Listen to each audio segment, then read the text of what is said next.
Hello friends. मैं अरविंद्र प्रताप सिंह अरस्तु IAS academy Indore से। तो आज का हमारा जो विषय है वो होगा मध्य प्रदेश का सामान्य परिचय। जैसा कि आप बोर्ड पर देख पा रहे हैं, मैंने मध्य प्रदेश का मैप बनाया है।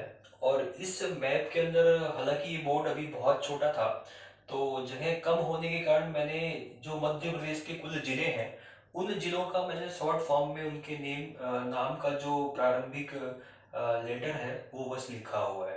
ठीक है दोस्तों। तो मुझे पता है कि आपको शायद दिक्कत इसमें नहीं होगी। तो हम सबसे पहले देखेंगे कि आपको पता है कि हमारे मध्य प्रदेश का जो गठन हुआ वो 1 नवंबर 1956 में हुआ।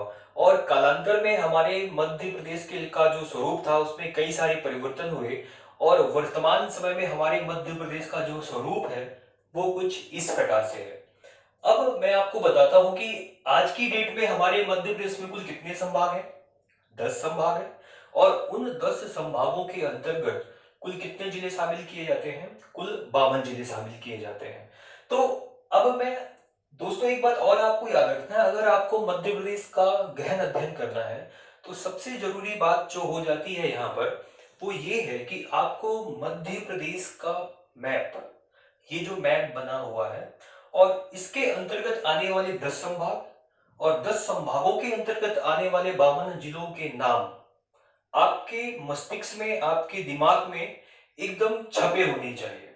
अगर कभी कोई भी व्यक्ति अगर आपसे किसी भी जिले के बारे में पूछ ले कि बताइए कि देवास जिला कहाँ पर है, तो आप ऐसा नहीं कि उसको एकदम सोचने लग जाए कि ये कहाँ पर है। और आपके दिमाग में स्पष्ट चित्र बनना चाहिए कि हाँ, देवास जिला जो है वो इंदौर जिले के पास में है। जैसे मैं अभी बात करूं कि अभी लॉकडाउन के सीजन में अगर आपको पता है कि इंदौर के क्या हालात हो रखे हैं। अगर मैं बोलूं कि अगर जैसे आपको कभी कभी कोई न्यूज ऐसी सुनाई पड़े कि इंदौर जिले के आसपास के जितने भी सीमावर्ती जिले हैं वो उनकी सीमाएं लॉक कर दी गई हैं। ठीक है। तो अब आप सोच में पड़ जाएंगे कि कौन कौन से जिले हैं जो इंदौर जिले के सीमावर्ती जिले हैं।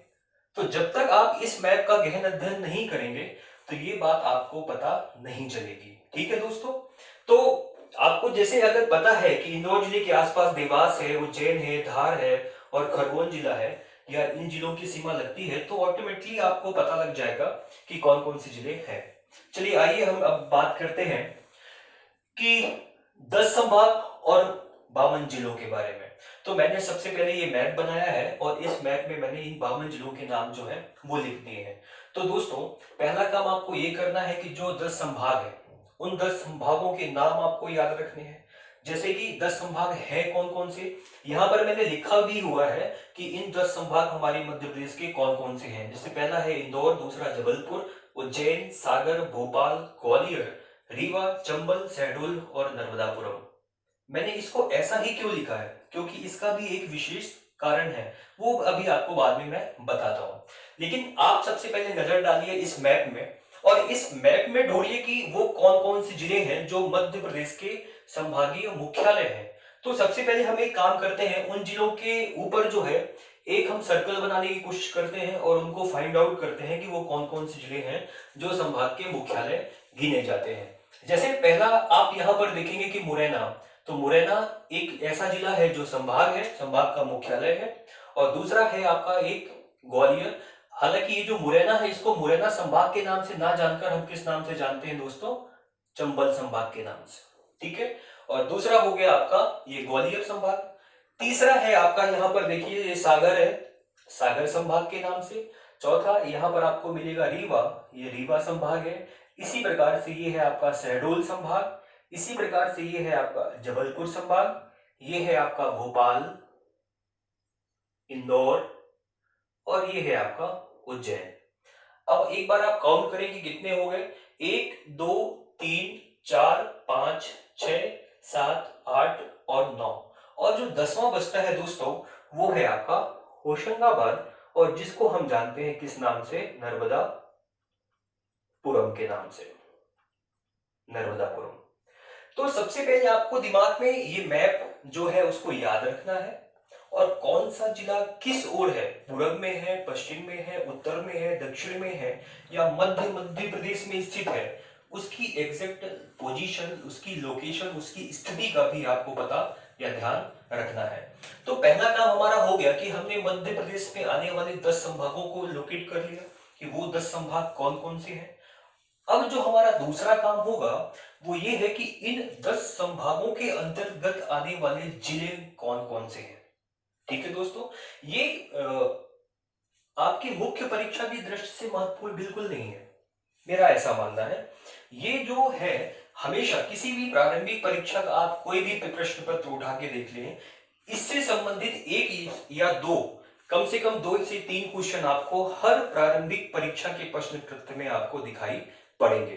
तो सबसे महत्वपूर्ण है मध्य प्रदेश का ये जो सामान्य परिचय है दोस्तों, इससे हमेशा हमेशा हर वर्ष प्रश्न पत्र में क्वेश्चन पूछे जाते हैं, इसलिए इसका बड़े ध्यानपूर्वक आपको अध्ययन करना है, देखना है इसको। अगर 1 से 2 बार आपने इस चीज को अच्छे से समझ लिया, कर लिया, घर में प्रैक्टिस कर ली, तो निश्चित रूप से आपको वो अगले दिन से बनने लगेगा। लेकिन इसके लिए आपको घर पे प्रैक्टिस लगातार करनी पड़ेगी। हाँ, निश्चित रूप से गलतियां होंगी, एक बार में चीजें नहीं आ पाएंगी।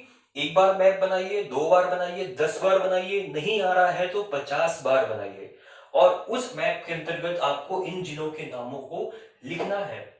एक बार गलती होगी, 2 बार गलती होगी, लेकिन 10वीं बार जब आप बनाएंगे तो वो एक्यूरेट हो जाएगा, और जब 10वीं बार बनेगा तो निश्चित रूप से 11वीं बार जब आप बनाएंगे तो वो बिल्कुल सही आपसे बनेगा, और जो मैप बनकर तैयार होगा वो आपके दिल, आपके मस्तिष्क में छप चुका होगा।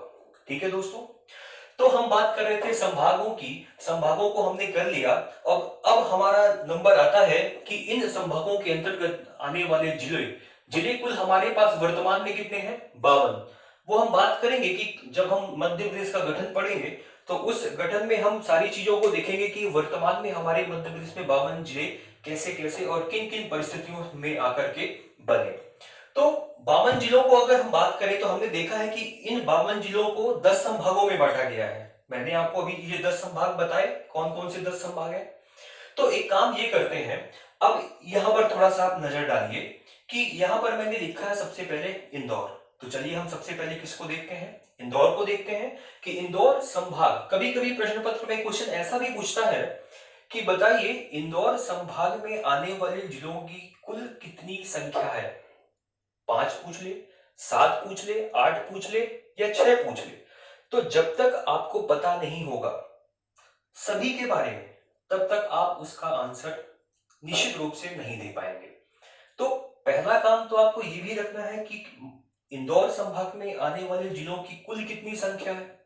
जैसे मैंने कहूं कि 8 है, तो 8 तो है, लेकिन अब 8 के नाम कौन कौन से हैं, क्योंकि कभी कभी ऐसा क्वेश्चन पूछ लेता है कि चलिए बताइए कि इंदौर संभाग में निम्नलिखित में से कौन सा जिला सम्मिलित नहीं किया जाता।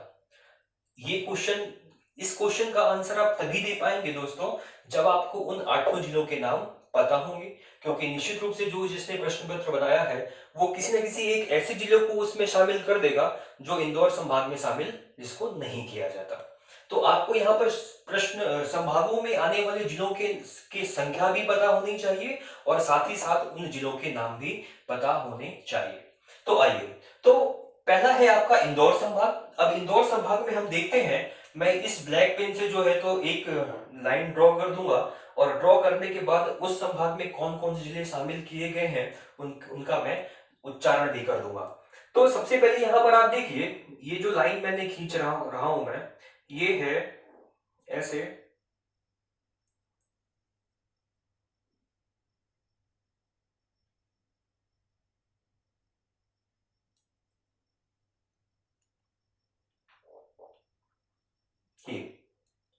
ये है आपका पूरा का पूरा कौन सा संभाग? उज्जैन सॉरी, इंदौर संभाग।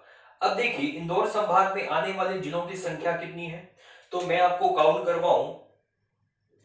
पहला हो गया आपका, एक तो इंदौर मुख्यालय स्वयं है इंदौर, दूसरा हो गया आपका ये जो लिखा हुआ है झाबुआ, ये तीसरा है आपका अलीराजपुर, चौथा है ये आपका बड़वानी, ये है आपका धार, ये है आपका खरगोन, ये है आपका खंडवा, और ये है आपका बुरहानपुर।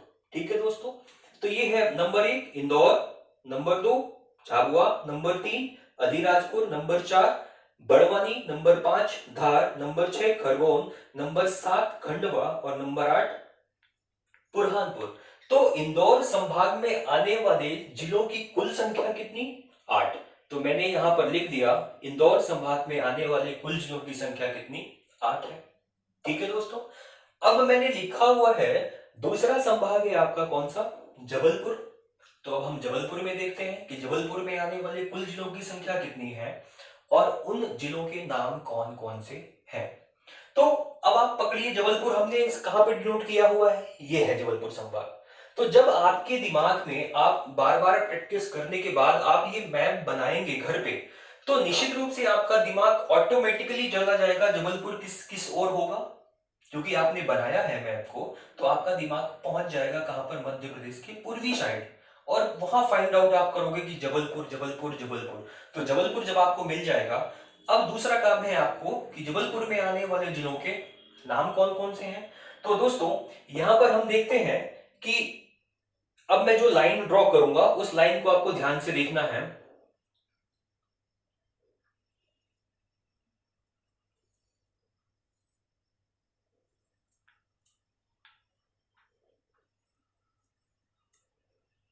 एक्चुअली यहां पर सबसे महत्वपूर्ण बात यह है, जो आपको नजर आ रही है, जो सबसे ऊपर जो जिला दिख रहा है आपको, कटनी।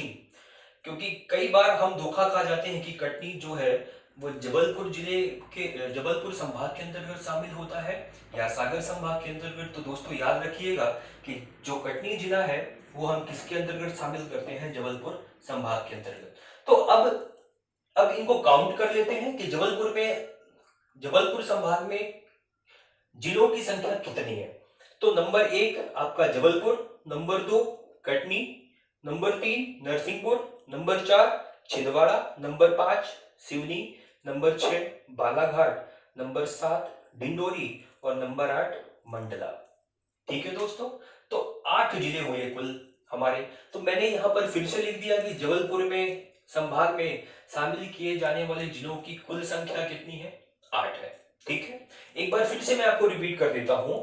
कटनी, जबलपुर, नरसिंहपुर, छिंदवाड़ा, सिवनी, बालाघाट, डिंडोरी और मंडला।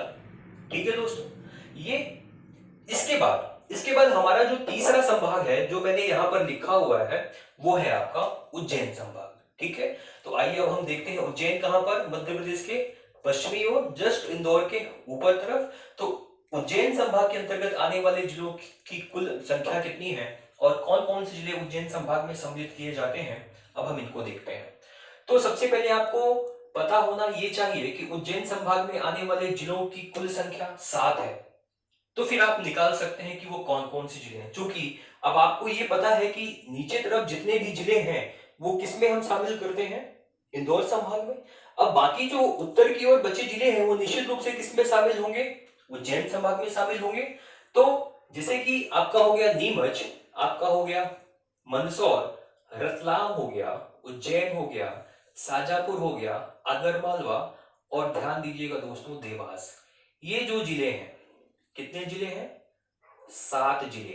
कितने? 7 जिले जो हैं वो किस संभाग में शामिल किए जाते हैं? उज्जैन संभाग में। ठीक है दोस्तों, एक बार ध्यान देने योग्य यहाँ पर 2 चीजें हैं। एक है जबलपुर संभाग में, मैंने आपको बताया था कि कटनी किस संभाग में शामिल किया जाता है, और दूसरा है देवास। देवास जिले को हम किस संभाग में शामिल करते हैं? तो उसका आंसर होगा क्या? उज्जैन संभाग, ना कि इंदौर संभाग। ये 2 प्रश्न हमेशा हम कंफ्यूजन में आ जाते हैं जब, क्योंकि ये बहुत छोटी छोटी सी चीजें हैं और हम इन पर कभी ध्यान देते नहीं हैं। तो जब हमारे सामने प्रश्न कृत्य के रूप में ऐसे क्वेश्चंस आते हैं तो हम हमेशा कंफ्यूज हो जाते हैं। तो आपको हमेशा दिमाग में, पहले से ही दिमाग में बैठा के रखना है कि बस इन 2 चीजों में हमें कंफ्यूज बिल्कुल नहीं होना है, कि एक है आपका कटनी और दूसरा है आपका देवास। ठीक है दोस्तों, तो एक बार फिर से मैं आपको काउंट करवा देता हूं कि उज्जैन संभाग में आने वाले कुल जिलों की संख्या कितनी है?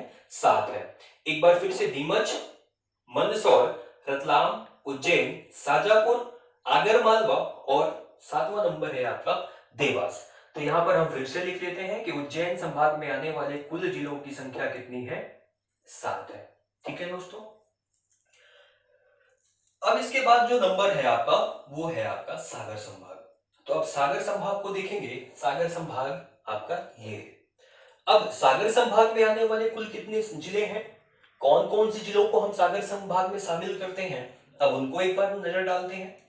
तो आप देखेंगे कि सागर एक स्वयं सागर संभाग सागर जिला हो गया, इसके बाद है आपका दमोह, ये मैंने लिखा है टीकमगढ़, और टीकमगढ़ के बाद मैंने लिखा है जो हमारे मध्य प्रदेश का सबसे नवीनतम जिला है जिसका नाम है निवाड़ी, जिसको वर्ष 2018 में टीकमगढ़ जिले से अलग करके बनाया गया, वो भी अब इसमें हम काउंट करते हैं सागर संभाग में। तो नंबर 1 है आपका सागर, दूसरा है दमोह, तीसरा है टीकमगढ़, चौथा है आपका निवाड़ी, और पांचवा है आपका छतरपुर, और छठावां है जिला आपका पन्ना। तो सागर संभाग में आने वाले कुल जिलों की संख्या कितनी हो गई दोस्तों? 6। कौन कौन से? एक सागर, दूसरा दमोह, तीसरा हो गया टीकमगढ़, चौथा हो गया आपका निवाड़ी, पांचवा छतरपुर, और छठा हो गया पन्ना। तो एक बार फिर से हम एक लाइन ड्रॉ कर देते हैं यहां से लेकर और ये पन्ना तक। तो ये जो संभाग है आपका, ये कौन सा संभाग हो गया? सागर संभाग। और सागर संभाग में आने वाले कुल जिलों की संख्या कुल कितनी हो गई? 6। ठीक है दोस्तों, तो अब आप शायद समझ पा रहे होंगे कि ये मैंने जो लिखा है, ये मैंने इंदौर, जबलपुर, उज्जैन, सागर, मैंने ऐसा क्यों लिखा है? क्योंकि आप देख रहे होंगे कि जिलों की संख्या लगातार हमें कमी देखने मिल रही है। तो दोस्तों, जब आप एक प्रॉपर वे में तैयार करते हैं चीजों को, तो निश्चित रूप से ये कभी नहीं भूलेगा आपको, क्योंकि आपने एक एक पैटर्न तैयार कर लिया है। और जब लगातार आप इसी पैटर्न को देखते रहेंगे कि सबसे ऊपर जो था इंदौर था उसमें 8 थे, फिर था जबलपुर उसमें भी 8 थे, फिर उज्जैन था उसमें 7 थे, सागर है उसमें 6 थे। अब आगे आने वाले संभागों में हम देखते हैं। तो देखिए यहाँ पर मैंने दो संभागों को एक साथ लिखा है, एक है आपका भोपाल संभाग और दूसरा है यहाँ पर लिखा है मैंने ग्वालियर संभाग।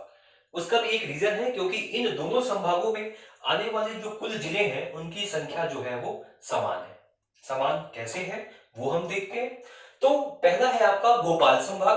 अब भोपाल संभाग है आपका मध्य प्रदेश का की राजधानी जिसको हम कहते हैं भोपाल संभाग, वो भी मध्य प्रदेश के मध्य में स्थित है। ठीक है मित्रों, तो भोपाल संभाग के अंतर्गत आने वाले कौन कौन से जिले हैं एक बार हम उनको काउंट कर लें। एक है आपका भोपाल, दूसरा है आपका सीहोर, तीसरा है आपका रायसेन, चौथा है आपका विदिशा, और पांचवा है आपका ये राजगढ़।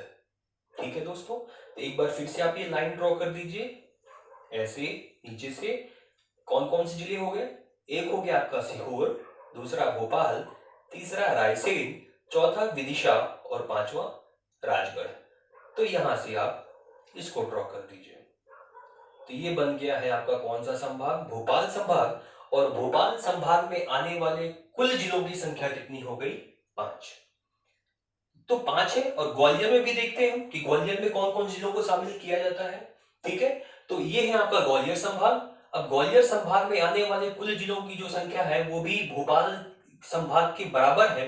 भोपाल संभाग में आने वाले जिलों की कुल संख्या 5 है, तो निश्चित रूप से ग्वालियर में भी जिलों की संख्या 5 होगी।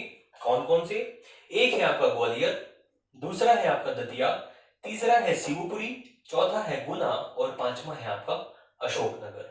ठीक है दोस्तों, तो ग्वालियर संभाग एक बार फिर से, ग्वालियर, दूसरा है दतिया, तीसरा है शिवपुरी, चौथा है गुना, और पांचवा है अशोकनगर। तो ग्वालियर संभाग में आने वाले कुल जिलों की संख्या और भोपाल संभाग में आने वाले कुल जिलों की संख्या कितनी हो गई? 5 और 5। तो यहां पर मैंने लिख दिया 5।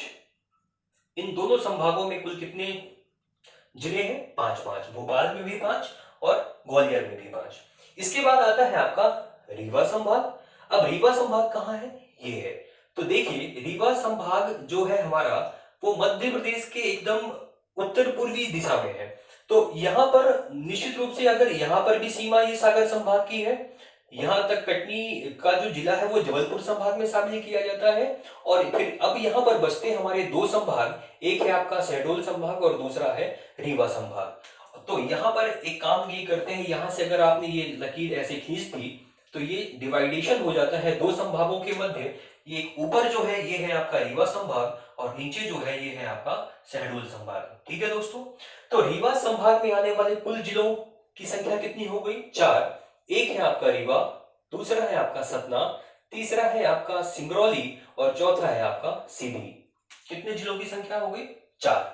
रीवा संभाग में जिलों की संख्या 4। एक है रीवा, सतना, सीधी और सिंगरौली। तो रीवा संभाग, यहाँ पे जिलों की संख्या कितनी हो गई आपकी? 4। अब एक काम करते हैं, गिन लेते हैं कि हमने कितने संभागों के बारे में हमने यहाँ पर जानकारी हासिल कर ली है। एक है आपका इंदौर, दूसरा है जबलपुर, तीसरा है उज्जैन, चौथा है सागर, पांचवा है भोपाल, छठवां है आपका ग्वालियर और सातवां है आपका रीवा। ठीक है मित्रों, अब देखिए इसके बाद ये जो नीचे 3 संभाग आपको दिख रहे हैं, चंबल संभाग, शहडोल संभाग और नर्मदापुरम संभाग, इन संभागों को मैंने एक साथ लिखा हुआ है। ठीक, उसका भी एक कारण ये है दोस्तों कि यहाँ पर चंबल, शहडोल और नर्मदापुरम, इन तीनों संभागों में आने वाले जिलों की जो संख्या है वो कितनी है? 3 है। तीनों संभागों में आने वाले जिलों की कुल संख्या कितनी है? 3, 3 और 3 है। कैसे?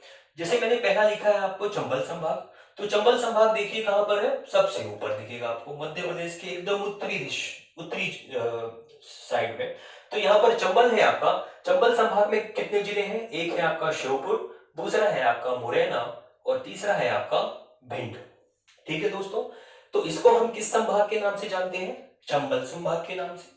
तो यहाँ पर हमें 3 जिले दिखाई पड़े, एक श्योपुर, मुरैना और तीसरा है आपका भिंड। इसके बाद है शहडोल संभाग।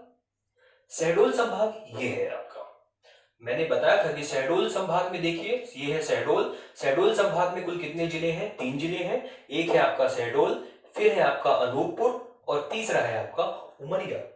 ये 3 जिले जो हैं ये किसमें शामिल किए जाते हैं? आपके शहडोल संभाग में। और तीसरा यहाँ पर है जो है सबसे लास्ट संभाग है आपका नर्मदापुरम, और नर्मदापुरम है आपका मतलब होशंगाबाद संभाग।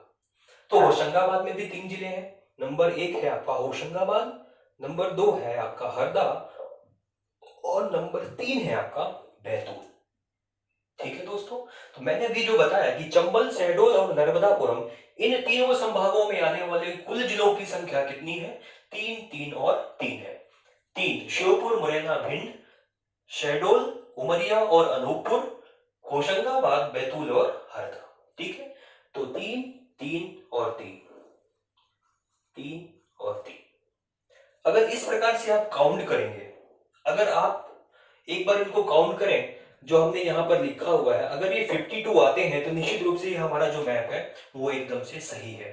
तो अगर आप इनको काउंट करेंगे कि 8, 8, 7, 6, 5 और 5, क्योंकि यहाँ पर भोपाल संभाग भी है और ग्वालियर संभाग भी है, तो यहाँ पर कुल जिले कितने हो जाएंगे? 5 + 5, फिर 4, 3, 3 और 3।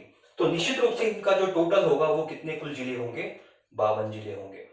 ठीक है मित्रों, तो निश्चित रूप से मैं थोड़ा लेंदी तो है ये, लेकिन निश्चित रूप से जब आप इसको बार बार घर पर आप प्रैक्टिस करेंगे तो निश्चित रूप से आपको सफलता हाथ लगेगी। और जब एक बार आप इस मैप को बिना देखे तैयार करें, मतलब पहले तो आप देख करके करेंगे, लेकिन जब एक बार आप बिना देखे इस मैप को कंप्लीट कर लेंगे तो आपको जो आत्मीय सुख की प्राप्ति होगी वो निश्चित रूप से परमात्मा की प्राप्ति से कम नहीं होगी। ठीक है दोस्तों, तो कोशिश करिएगा। उम्मीद है कि आपको ये वीडियो, अभी आपको ये लेक्चर समझ में आया होगा। अब इसके बाद दोस्तों, अब चूंकि ये मैप काफी भरा हुआ है, तो अब हमारा जो अगला जो टॉपिक होगा, ये जो संभाग 10 संभाग 52 जिले, ये हमने कंप्लीट कर लिया है। अब इसके बाद हम देखते हैं कि अब मध्य प्रदेश का हम देखेंगे कि मध्य प्रदेश की सीमा जो है कितने प्रदेशों को छूती है, साथ ही मध्य प्रदेश के कौन कौन से जो जिले हैं, जो सबसे पूर्वी जिला, पश्चिमी जिला, उत्तरी जिला, दक्षिणी जिला, इनको हम देखते हैं। ठीक है दोस्तों, ठीक है दोस्तों, तो अब हम बात करेंगे कि जो हमारा मध्य प्रदेश है, मध्य प्रदेश की जो सीमा है, ये जो आप बाउंड्री देख रहे हैं, ये मध्य प्रदेश की सीमा कितने राज्यों को छूती है? तो मैं 1 मिनट में आपको थोड़ा सा एटलस में कुछ दिखाना चाहता हूं कि आप इस एटलस को देख करके समझ पाएंगे कि यहाँ पर ये देखिए, ये देख पा रहे होंगे आपको कि ये मध्य प्रदेश है, और मध्य प्रदेश के चारों तरफ कौन कौन से प्रदेश हैं और किन किन प्रदेशों की सीमा जो है हमारे मध्य प्रदेश को छूती है। ठीक है, तो इसी क्रम में आइए मैं आपको दिखाता हूं। यहाँ पर देखिए कि मैं ये जो हमारा मैप है, यहाँ पर मैंने कुछ बाउंड्रीज खींची हैं, और ये जो जैसे कि एक पहली बाउंड्री ये है जो कि सीधी जिला को टच करती है, सीधी। दूसरी बाउंड्री है जो कि मुरैना जिला को छूती है, तीसरी बाउंड्री ये है जो झाबुआ, चौथी बाउंड्री है अलीराजपुर, और ये पांचवी बाउंड्री हमारी जो छूती है हमारे बालाघाट को। ठीक है, तो आप देख पा रहे होंगे कि हमारा जो मध्य प्रदेश है, अगर मैं कभी प्रीलिम्स में ये क्वेश्चन पूछता है कि बताइए कि मध्य प्रदेश की सीमा कितने प्रदेशों को छूती है, कितने राज्यों को स्पर्श करती है, तो उसका आंसर होगा दोस्तों 5। कितना होगा? 5। कौन कौन से जिले हैं, कौन कौन से सॉरी प्रदेश हैं? तो जैसे पहला हो गया आपका छत्तीसगढ़, दूसरा हो गया यूपी, तीसरा हो गया राजस्थान, चौथा हो गया आपका गुजरात, और पांचवा कौन सा प्रदेश हो गया? महाराष्ट्र। ठीक है, तो कितने प्रदेशों की सीमा? 5 प्रदेशों की सीमा हमारे मध्य प्रदेश को छूती है। अब इसी क्रम में जो दूसरा टॉपिक आपका स्टार्ट होता है वो ये है, कभी कभी क्वेश्चन ये भी पूछ लेते हैं कि बताइए कि मध्य प्रदेश के ऐसे कौन कौन से जिले हैं, या मध्य प्रदेश के कितने ऐसे जिले हैं जो उत्तर प्रदेश की सीमा को छूते हैं, या मध्य प्रदेश के ऐसे कौन कौन से जिले हैं जो छत्तीसगढ़ की सीमा को छूते हैं, या उन जिलों की संख्या बताइए जो छत्तीसगढ़ प्रदेश से अपनी सीमा को साझा करते हैं। ठीक है दोस्तों, ये दोनों चीजें अलग अलग हैं। उन जिलों के नाम बताइए और जिलों की संख्या बताइए जो उस प्रदेश को, उस पर्टिकुलर प्रदेश की सीमा को स्पर्श करते हैं। तो आइए हम देखते हैं एक बार कि जैसे हम पहला ले लेते हैं यूपी, उत्तर प्रदेश। तो ऐसे मध्य प्रदेश के हमारे ऐसे कौन कौन से जिले हैं जो यूपी से सीमा, यूपी से बॉर्डर अपनी स्पर्श करते हैं। ठीक है, तो आइए तो देखिए हमारा जो यूपी की सीमा छूती है वो कहां से छूती है? मुरैना से। ऐसा ये पूरा मुरैना से चलते हुए और कहां तक आती है? ये सिंगरौली जिला तक। ठीक है मित्रों, तो कितने जिले हैं और कौन कौन से जिले हैं? ठीक है, तो आइए तो सबसे पहले हम देखें यूपी को। तो यूपी की अगर मैं बात करूं तो देखिए काउंट करते चलिएगा मेरे साथ, चूंकि यहाँ पर सारे जिलों के नाम लिखे हुए तो आपको शायद समझने में दिक्कत ज्यादा नहीं होगी। तो पहला जिला है मध्य प्रदेश का मुरैना, जो किससे अपनी सीमा साझा करता है? उत्तर प्रदेश से। तो याद रखिएगा हम किससे कर रहे हैं? उत्तर प्रदेश से। तो नंबर 1 मुरैना, नंबर 2 आपका भिंड, नंबर 3 दतिया, नंबर 4 है आपका शिवपुरी, नंबर 5 अशोकनगर, नंबर 6 सागर, टीकमगढ़ 8, निवाड़ी 9, छतरपुर, पन्ना, सतना, रीवा और है आपका सिंगरौली। ठीक है दोस्तों, तो अब एक बार हम काउंट कर लेते हैं कि वो जिले कितने हैं। तो 1 2 3 4 5 6 7 8 9 10 11 12 और 13। तो कितने मध्य प्रदेश के ऐसे जिले हैं जो यूपी से सीमा साझा करते हैं? उनकी संख्या कितनी हो गई? 13।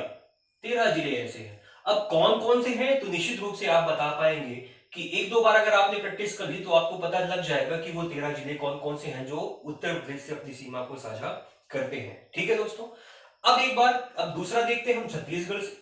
तो मध्य प्रदेश के कौन कौन से जिले हैं जो छत्तीसगढ़ से अपनी सीमा को साझा करते हैं? तो देखते हैं, तो छत्तीसगढ़ की सीमा शुरू कहां से होती है? सिंगरौली जिला से, और कहां तक रहती है? बालाघाट जिले तक। तो जितने भी जिले होंगे वो इन्हीं दोनों के मध्य में शामिल किए जाएंगे। तो नंबर 1 है आपका कौन सा? ये स्वयं सीधी खुद सिंगरौली जिला हो गया। सिंगरौली जिला से हम शुरू करेंगे और कहां तक जाएंगे? बालाघाट जिले तक। तो एक हो गया आपका सिंगरौली जिला, दूसरा हो गया आपका सीधी, तीसरा हो गया आपका शहडोल, चौथा हो गया आपका अनूपपुर, पांचवा हो गया डिंडोरी, और छठवां जिला कौन सा हो गया? बालाघाट। तो मध्य प्रदेश के ऐसे कितने जिले हैं जो छत्तीसगढ़ से सीमा साझा करते हैं? तो कितने जिले हो गए आपके? 6 जिले। ठीक है, एक बार फिर से, तो सीधी हो गई, सिंगरौली हो गया, सीधी हो गया, शहडोल हो गया, अनूपपुर हो गया, डिंडोरी हो गया और बालाघाट हो गया। इसमें ध्यान देने योग्य बात यह है दोस्तों, याद रखिएगा कि यूपी से जो सीधी जिला है वो यूपी से अपनी सीमा को साझा नहीं करता है। ठीक है, यूपी से सीमा साझा नहीं करता है सीधी जिला, जबकि सीधी और सिंगरौली ये दोनों जिले किससे सीमा साझा करते हैं? छत्तीसगढ़ से। इसके बाद हम देखते हैं महाराष्ट्र जिला, कि महाराष्ट्र से कौन कौन से मध्य प्रदेश के ऐसे कितने जिले हैं जो अपनी सीमा को साझा करते हैं। तो महाराष्ट्र की बाउंड्री कहां से शुरू होती है? एक तो ये बालाघाट से शुरू होगी और कहां आकर खत्म होगी, अलीराजपुर में। ठीक है दोस्तों, तो आइए काउंट करते हैं कि वो कौन कौन से जिले हैं मध्य प्रदेश के जो महाराष्ट्र से अपनी सीमा को साझा करते हैं। तो नंबर 1 आपका हो गया बालाघाट, नंबर 2 है आपका सिवनी, नंबर 3 है आपका छिंदवाड़ा, नंबर 4 है आपका बैतूल, नंबर 5 है आपका बुरहानपुर, 6 है आपका खंडवा, 7 है आपका खरगोन, 8 है आपका बड़वानी और 9 है आपका अलीराजपुर। ठीक है दोस्तों, तो एक बार फिर से देखते हैं कि कितने कुल जिले हो गए। कुल 9 जिले हो गए, जो कि महाराष्ट्र से, मध्य प्रदेश के 9 जिले महाराष्ट्र प्रदेश से अपनी सीमा को साझा करते हैं। तो उनकी संख्या कुल कितनी हो गई, 9 हो गए। ठीक है दोस्तों, बालाघाट, सिवनी, छिंदवाड़ा, बैतूल, खंडवा, बुरहानपुर, खरगोन और बड़वानी और साथ ही साथ अलीराजपुर, ये कुल 9 जिले हो गए। इसके बाद आइए गुजरात। तो गुजरात की सीमा देखिए बहुत छोटी है, अलीराजपुर से शुरू होती है और कहां आके खत्म हो जाती है, झाबुआ जिला में। तो गुजरात से सीमा मात्र 2 ही ऐसे जिले हैं मध्य प्रदेश के जो कि गुजरात से सीमा साझा करते हैं, और वो कौन कौन से जिले हो गए, एक है आपका अलीराजपुर और दूसरा है आपका झाबुआ। ठीक है दोस्तों, इसके बाद ये सीमा बचती है, ये मुरैना से शुरू होकर चलती है और कहां आकर खत्म होती है, झाबुआ तक। और ये जो सीमा लगती है वो प्रदेश कौन सा है, राजस्थान। तो राजस्थान से मध्य प्रदेश के कितने जिले हैं, कौन कौन से जिले हैं जो अपनी सीमा को साझा करते हैं, हम उनको देखते हैं। तो यहां से शुरू करेंगे हम मुरैना से। तो एक हो गया आपका मुरैना और दूसरा हो गया आपका श्योपुर, तीसरा हो गया आपका शिवपुरी। एक बार पुनः याद रखिएगा कि शिवपुरी जिला जो है उसकी स्थिति हमारे मध्य प्रदेश में कुछ ऐसी है, ये जो शिवपुरी है ये यूपी से भी सीमा साझा करता है और राजस्थान से भी सीमा को साझा करता है। ठीक है दोस्तों, तो आइए गिनते हैं एक बार फिर, मुरैना, श्योपुर, शिवपुरी, तो गुना, गुना के बाद हो गया है आपका राजगढ़, गुना, राजगढ़, शाजापुर, नीमच, मंदसौर, रतलाम और ये है आपका आखिरी जो जिला है वो है आपका झाबुआ। तो दोस्तों राजस्थान से कुल कितने जिले हो गए, एक मुरैना, 2 शिवपुर, तीसरा शिवपुरी, चौथा हो गया आपका गुना। याद रखिएगा कि अशोकनगर लग रहा है यूपी से और शिवपुरी के बाद है गुना। तो 1 2 3 4, राजगढ़ 5, शाजापुर 6, नीमच 7, मंदसौर 8, राज रतलाम 9 और झाबुआ 10। तो राजस्थान से कुल कितने जिले लग रहे हैं, 10 जिले ऐसे हैं मध्य प्रदेश के जो राजस्थान से अपनी सीमा को साझा करते हैं। ठीक है दोस्तों, तो एक बार फिर से एक ओवरव्यू आप ले लीजिए कि मध्य प्रदेश 5 राज्यों से अपनी सीमा साझा करता है, यूपी हो गया, छत्तीसगढ़ हो गया, महाराष्ट्र हो गया, गुजरात हो गया और राजस्थान हो गया। यूपी से 13 जिले लगते हैं मध्य प्रदेश के, छत्तीसगढ़ से 6 जिले लगते हैं, महाराष्ट्र से 9 जिले लगते हैं, गुजरात से मात्र 2 जिले लगते हैं और राजस्थान से कितने जिले लगते हैं, 10 जिले। तो अगर कभी क्वेश्चन ये पूछे आपसे कि मध्य प्रदेश के सर्वाधिक जिले किस राज्य से अपनी सीमा साझा करते हैं, तो वो कौन सा राज्य होगा आपका, यूपी। यहां पर आपको दिख ही रहा होगा कि यूपी से मध्य प्रदेश के सर्वाधिक कितने जिले शामिल किए जाते हैं, 13 जिले। लेकिन एक चीज यहां पर ध्यान देने योग्य बात यह है दोस्तों कि सर्वाधिक जिले तो यूपी से साझा करते हैं, लेकिन कभी अगर पूछे आपकी कि मध्य प्रदेश की सर्वाधिक लंबी सीमा किस राज्य से लगती है, तब आंसर क्या होगा आपका, तब होगा आपका आंसर राजस्थान।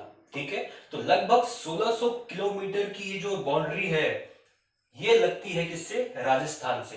तो सर्वाधिक लंबी सीमा मध्य प्रदेश की हमारी किस राज्य को छूती है, राजस्थान को। उसके बाद आता है आपका यूपी का नंबर, फिर है महाराष्ट्र का, फिर है आपका छत्तीसगढ़ का और उसके बाद है आपका गुजरात का। तो सर्वाधिक लंबी सीमा लगती है राजस्थान की, सबसे कम सबसे छोटी सीमा किससे साझा करता है हमारा मध्य प्रदेश, किस प्रदेश से, तो उसका नाम है आपका गुजरात प्रदेश। ठीक है दोस्तों, तो ये हो गया आपका टॉपिक की, तो हमारा मध्य प्रदेश और मध्य प्रदेश के सीमावर्ती प्रदेशों के साथ मध्य प्रदेश के लगने वाले जिलों के नाम, उनकी संख्या।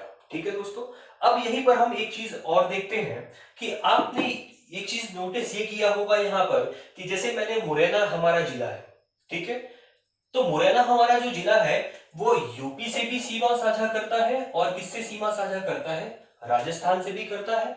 ऐसे ही यहां पर आपने देखा होगा कि ये जो हमारा सिंगरौली जिला है वो यूपी से भी सीमा साझा करता है और सीमा साझा करता है छत्तीसगढ़ से भी।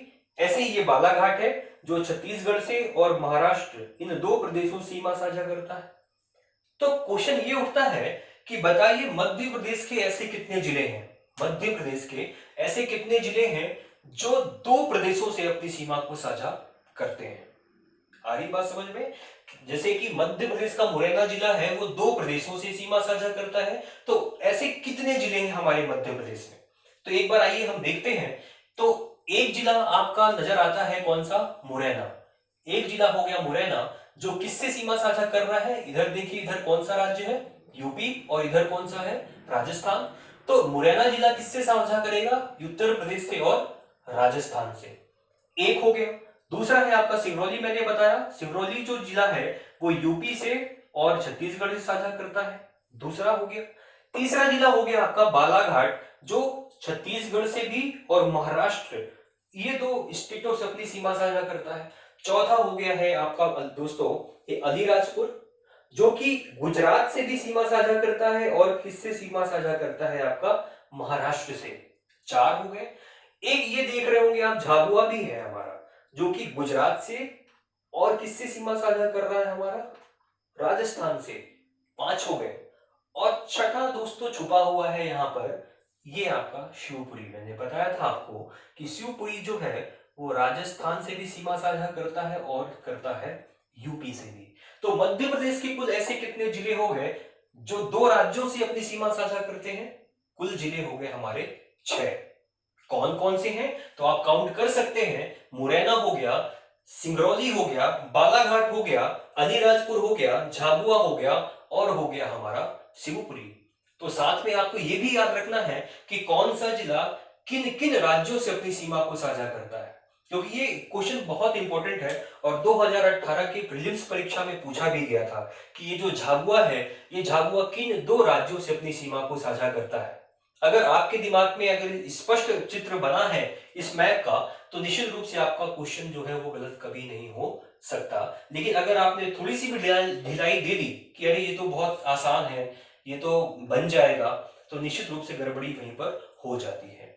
तो ठीक है दोस्तों, तो आज हमने किया क्या? आज हमने किया कि मध्य प्रदेश को का सामान्य परिचय हमने पढ़ा, हमने जिले पढ़े, हमने संभाग पढ़े और साथ ही हमने पढ़ा कि मध्य प्रदेश के कितने प्रदेश हैं जो दूसरे राज्यों से सीमा को साझा करते हैं और कौन कौन से मध्य प्रदेश के ऐसे जिले हैं जो दो राज्यों से अपनी सीमा को साझा करते हैं।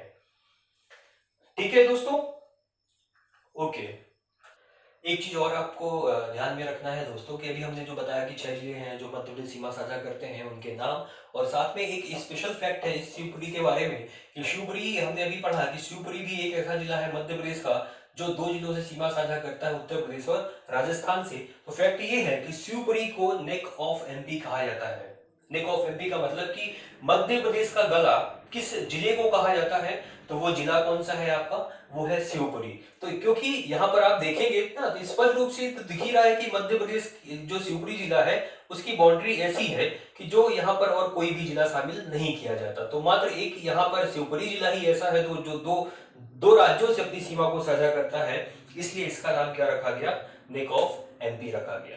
ठीक है, तो अब हम नेक्स्ट लेक्चर में मिलेंगे और आगे का जो हमारा सामान्य जानकारी है हमारे मध्य प्रदेश के संबंध में उसको हम देखेंगे। ठीक है, थैंक यू दोस्तों, शुभ रात्रि।